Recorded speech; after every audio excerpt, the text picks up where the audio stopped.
Tennis దిగ్గజం సానియా మిర్జా కుటుంబంతో కలిసి సరదాగా సమయం గడుపుతూ ఉన్నారు. ప్రతికూల భావనలు దరిచేరకుండా తన చుట్టూ పూర్తి సానుకూల వాతావరణం ఉండేలా చూసుకుంటున్నారు.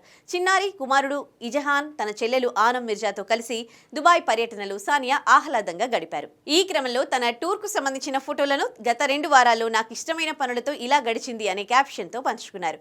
కాగా సానియా మిర్జా తన భర్త పాకిస్తాన్ క్రికెటర్ షోయబ్ మాలిక్కు విడాకులిచ్చిన విషయం తెలిసిందే. షోయబ్ పాక్ నటి సనా జావేద్ను పెళ్లాడిన తర్వాత ఈ విషయం బయటకు సనాను వివాహం చేసుకున్న తర్వాత సానియా కుటుంబం స్పందిస్తూ విడాకుల విషయాన్ని తెలియజేసింది. ఈ నేపథ్యంలో షోయబ్ మాలిక్ వివాహితర సంబంధాల కారణంగానే సానియా ఈ మేరకు కఠిన నిర్ణయం తీసుకున్నట్లు పాక్ మీడియా కథనాలు వెల్లడించాయి. కులా ద్వారా తానే స్వయంగా అతడితో బంధం నుంచి విముక్తి పొందినట్లు పేర్కొన్నాయి. ఈ నేపథ్యంలో జీవితంలోని కఠిన దశను దాటే క్రమంలో సానియా మిర్జా తన కోసం తాను ఎక్కువ సమయం కేటాయించుకుంటున్నట్లు ఆమె సన్నిహితులు పేర్కొంటున్నారు. ఇదిలా ఉంటే దుబాయ్ పర్యటనలో భాగంగా సానియా మిర్జాకు మరో పెళ్లి చేసేందుకు ఆమె కుటుంబ సభ్యులు చూస్తున్నారట.